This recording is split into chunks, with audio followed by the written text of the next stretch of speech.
Here's everything you need to know about live Christmas trees.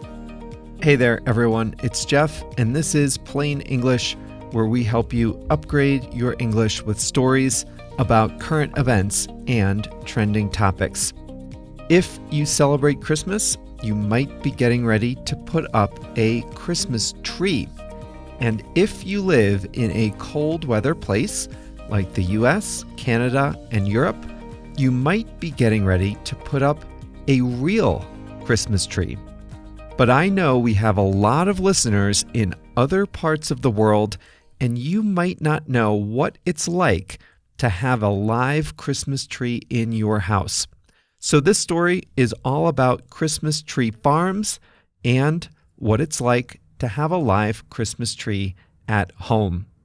This is episode number 824, here as we get close to Christmas Day in December 2025. Like all episodes, this one comes with a transcript, translations, a quiz, exercises, and more. You can find it all at plainenglish.com/824. Before we start today's story, I'd just like to remind you that the podcast is just one part of how we can help you upgrade your English skills. At plainenglish.com, you can make faster progress with active learning strategies. You can take quizzes, do activities, listen to the fast version of the audio, watch video workshops, practice what you learn, and even join a live call with JR and me. It's all about helping you build your skills to become a better, more confident English speaker. Sound good? Go to plainenglish.com to start your free 14-day trial today. Now, let's jump into today's story.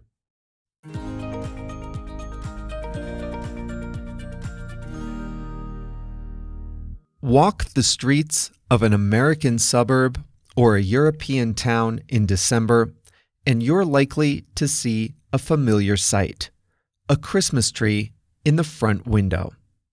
For many families, the Christmas tree comes out of a box.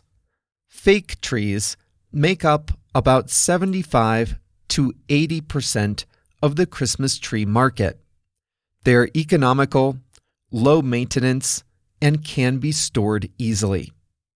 But for about 50 million families around the world, a plastic tree just won't do. No, they want the real thing.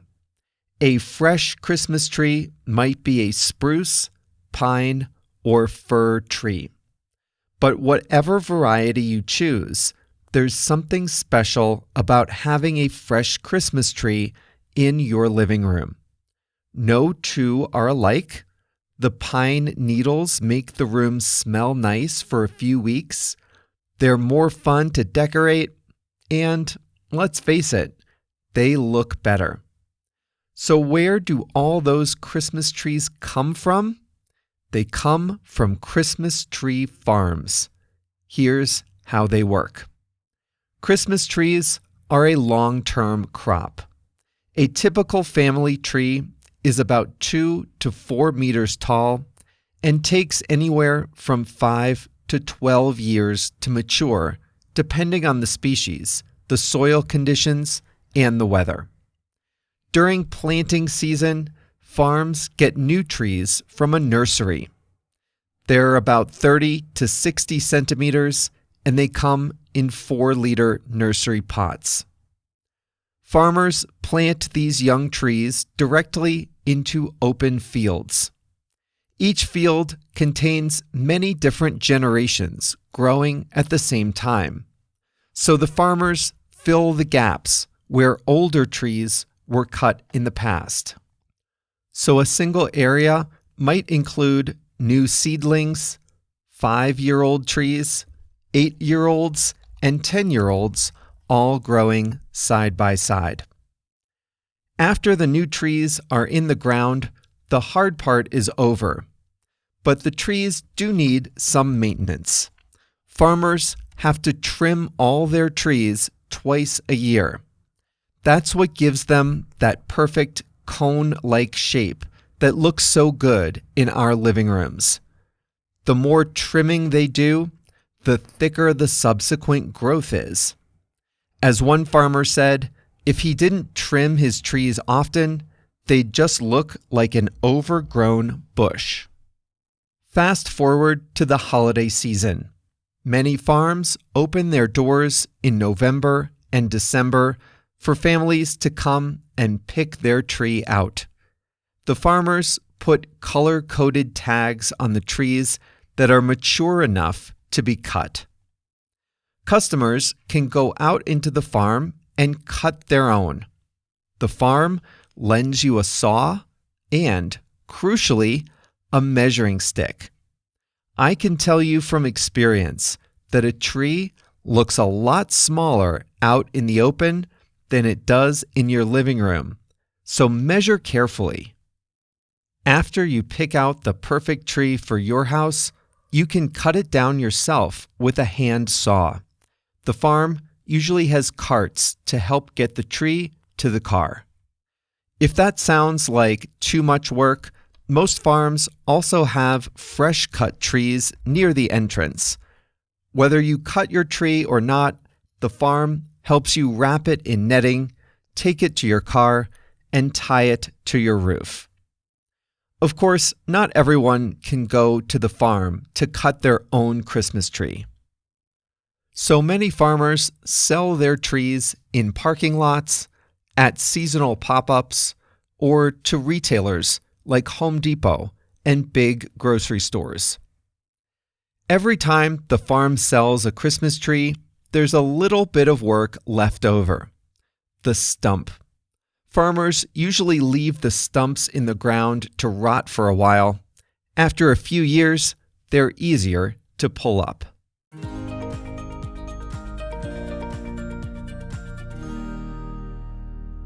There's still a little work left after you get home. If you want a live Christmas tree, you need a stand. The stand is a heavy base, and that base has large screws that hold the trunk in place. It can be hard to get a natural tree to stand perfectly straight in your living room, but those imperfections are what makes a live tree special. The stand doubles as a water bowl for the tree. Christmas trees drink a liter or two of water on their first day in the house and a little less every day after that. But you do have to water the Christmas tree every 2 days, if not every day. You want to keep it away from heaters, fireplaces, and anything that can dry it out. If you have a dog at home, you'll want to make sure the dog knows how to behave.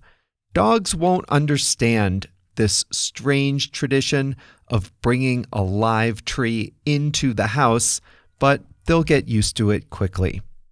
Every couple of days, you'll need to vacuum the needles that fall. A live Christmas tree lasts between 3 and 5 weeks. Well, then comes the sad part, saying goodbye. If you have a plastic tree, you just pack it up for next year. But owners of live trees have a little more work to do. A lot of towns have special Christmas tree collection days in early January. You can also bring your old tree to a landscaper to recycle into mulch. We always had a live Christmas tree in our house when I was a kid. I grew up in the state of Connecticut, where it was cold and where there were plenty of fresh Christmas trees available. I did once go to a Christmas tree farm near Chicago, where I used to live, and I cut a Christmas tree down. That was fun. I like a live Christmas tree in the house, and it's fun to go cut your own. Not a ton of fun to dispose of after the holiday, but that's the price you pay for that fresh pine needle smell in your house. All right, that's all for us here at Plain English on this episode number 824. JR is the producer of Plain English, and he has uploaded the full story with exercises to plainenglish.com/824. On Thursday, we'll do an episode about a TV series.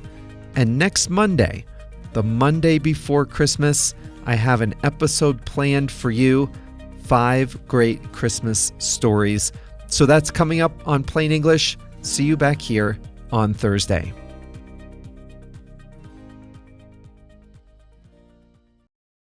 Listen up if you speak Spanish, Portuguese, Chinese, German, French, Italian, Japanese, Polish, or Turkish. One of the most frustrating things about listening and reading in a second language is being confused by unfamiliar words or phrases. When you listen to Plain English, or when you read the transcript, you probably encounter some words you don't know. When that happens, you have a few options. You can stop the audio, go look up the definition, then return to the episode, find your place, and press play again, but that's exhausting. Or you can just skip it and be confused. That's no fun either. But what if you could see the translation of the word into your language instantly without having to stop the audio, without having to look anything up? Well, you can at plainenglish.com. For each episode, we translate about 100 words and phrases from English to 9 languages: Spanish, Portuguese, Chinese, German, French, Italian, Japanese, Polish, and Turkish. And we highlight those words in blue. All you have to do is hover your mouse over the highlighted word, and you'll see the translation instantly. It works great on mobile too. It really makes listening a lot more satisfying, and it's a great way to expand your vocabulary in English. The best way to see these translations is to sign up for a free 14-day trial at plainenglish.com. During your trial, you can read as many transcripts as you like, all with the translations into your language. So sign up for your free trial today at plainenglish.com.